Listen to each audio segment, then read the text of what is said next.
ಅದು ಧರ್ಮಯಾತ್ರೆ ಅಲ್ಲ, ರಾಜಕೀಯ ಯಾತ್ರೆ. SIT ತನಿಖೆ ಮಾಡ್ತಾ ಇದೆ.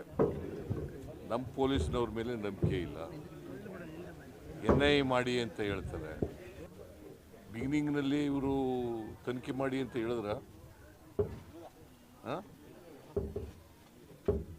ಸ್ವಲ್ಪ ದಿನದವರೆಗೆ ತನಿಖೆ ಮಾಡಿ ಅಂತ ಹೇಳಲೇ ಇಲ್ಲ. ಆಮೇಲೆ ಡೆಡ್ ಬಾಡಿ ಸಿಕ್ಕದೆ ಹೋದ್ಮೇಲೆ ಶುರು ಮಾಡಿದ್ರು ತನಿಖೆ ಮಾಡಿ ಅಂತ. ನಾವು ತನಿಖೆ ಮಾಡಿಸ್ತಾ ಇದ್ದೀವಿ. ನಾವು ಯಾರು ಇಂಟರ್ಫಿಯರ್ ಆಯ್ತಾ ಇಲ್ಲ. ತನಿಖೆ ಅದು ಸ್ವತಂತ್ರವಾಗಿ ಮಾಡ್ತಾ ಇದ್ದಾರೆ. ಸತ್ಯ ಹೊರಗಡೆ ಬರಲಿ, ಗೊತ್ತಾಗಲಿ. ಇವ್ರಿಗೆ ದುಡ್ಡು ಬಂದಿದೆ,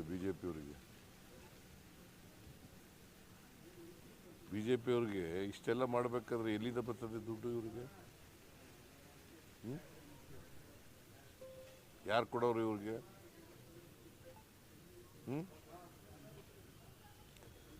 ರಾಜಕೀಯವಾಗಿ ಎಲ್ಲ ವಿಚಾರಗಳನ್ನೂ ರಾಜಕೀಯವಾಗಿ ಬಳಸಕ್ಕೆ ಹೋಗ್ಬಾರ್ದು.